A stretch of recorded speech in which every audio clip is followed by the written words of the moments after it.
This is a Squiz Kids podcast. Your fresh take on what's happening in the world around you.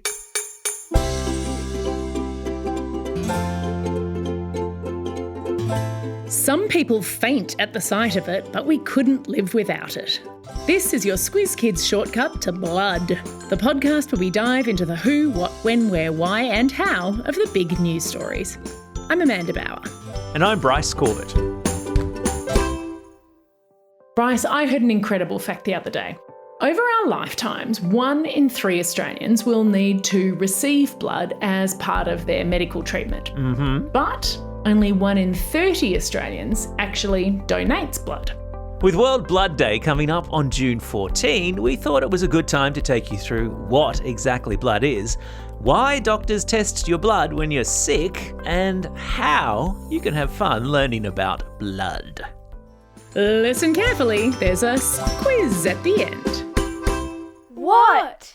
Bryce, I like to think of blood as the body's public transportation system. Oh, nice. You have a whole network of blood vessels, kind of like underground train tunnels, and the blood travels through them, dropping off and picking up passengers along the way. Cool. So it takes things like oxygen, nutrients, cells and hormones where they need to go, and it takes away carbon dioxide and other waste products.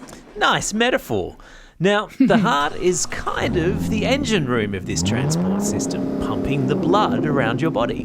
Ooh, way to extend the metaphor. Nice one. Yeah, thank you. Yeah, the average adult's heart is responsible for constantly moving just under 5 litres of blood around the body. Wow! For a kid who weighs about 35 kilos, it's about 2.5 litres. And Amanda, what is blood exactly? Well, it's made up of 4 things: plasma and 3 different kinds of blood cells. So you mean plasma like plasma screen TV, right? No. So in primary school, you will often learn that there are 3 states of matter: liquid, gas and solid. Yes. But there's actually a 4th, which is called plasma. Now that is a charged gas with special properties, and you'll get to that probably in high school. The plasma in TVs and other tech products is that kind of plasma. Now, the stuff in your blood is just a liquid. It's mostly made up of water, and it transports the hormones, vitamins, and other things around our bodies. And then it also contains proteins that fight infections and help our blood to clot. I see. And then there are 3 different kinds of blood cells in that plasma. Exactly right. So red blood cells are the reason our blood is red. Their job is to carry oxygen throughout our body and then take that carbon dioxide away. Okay. Then we have white blood cells. They lead the charge in fighting infection in our bodies. Now, most of our white blood cells are actually in other parts of the body. So if you do have a lot in your blood, it's actually a sign that your body's struggling against a disease. I see. And then finally, we have platelets. Now, they're much smaller than the other blood cells, and their job is to make your blood clot when you get a cut and stop you from losing blood. They basically sort of clump together and form a little plug. Oh, amazing. So it's platelets we have to thank when we get a little cut and it stops bleeding. Yeah. Now, Amanda, sometimes when you're sick, the doctor will take a little bit of blood to run tests on it. Why is that? Why? Bryce, have you ever watched a medical show on TV where they say, "Get me a CBC, Chem 7 stat"? I have, and I've always wondered what it meant. All right, so a CBC stands for complete blood count. Right. They're looking at how many of the 3 different blood cells are in your blood. Right. If there are extra white blood cells, you could be fighting an infection. There are also some diseases of the blood that will show up on your CBC results. Chem 7 looks at the amount of 7, not surprisingly, different substances in your blood. Now, we're not in medical school yet, Bryce, so I'm not going to go into all of them, but they give doctors information that can help them diagnose all kinds of diseases. But Bryce, doctors don't just test our blood when we're sick, they also do it when women are pregnant. Oh, yeah, I remember that. So why is that again? Well, they're testing to see what blood type the biological mother and father are. It's not a problem if they're different, but they just might need to give a medicine to the mum. Right. So how many blood types are there, Amanda? Well, there are 4 main blood groups, A, B, Yeah. AB, and O. Okay. Now, we don't have time here to go into why that is, but the Red Cross has a completely excellent deep dive into this, explaining blood types with the help of donuts and sugar sprinkles. Oh, yum. That is my kind of teaching. I'll put a link in your episode notes. Now, the blood group you belong to is determined by the genes that you inherit from your parents. And I'm not talking about pants, am I, Amanda? That's exactly right, GENES.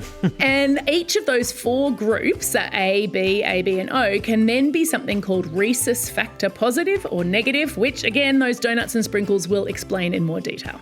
So that means in total there are 8 different blood groups. And I believe, Amanda, that the Red Cross is especially excited about your blood type. Why is that? Yep, I'm O negative, which is fairly rare and very useful. So they're super happy when I come in for the free snacks in return for giving them a bit of blood. Sorry, Squiz Kids, you do have to be over 18 to get those delicious snacks. I mean, donate life-saving blood. You're funny. Speaking of fun, how on earth can kids have fun learning about blood? How? Bryce, this is where I get to put my teacher hat on and share a bunch of fun experiments and resources. Now, obviously, most kids are not going to want to make a hole in their skin just to watch the blood leak out. No. But you can look at your blood without getting hurt. Bryce, you're going to need a torch. Okay, hang on. Yep, got it. All right, now you're going to want to go into a dark place with the door shut and stick the torch in one of 3 places. Now, the most fun, but only if this torch isn't for sharing, is inside your mouth with the light shining through your cheek. Uh-huh. But you can also put it behind your ear or up against your fingers. And look at what colour the light is that shines through your body. Okay. Oh, wow. I'm not going to give it away, but it's cool. Yeah, right? I've also put links in your episode notes to a recipe for cookies that represent those 7 things measured in the Chem 7. Another link showing a way to make a model of blood in a glass jar that involves jelly beans, marshmallows and sprinkles. Oh, yeah. And a video about blood from the Operation Ouch team. Oh, I love those guys. Twin doctors who make videos about all the important medical stuff, like what would happen if you never brushed your teeth. Yeah, and they also have one about lighting your farts on fire.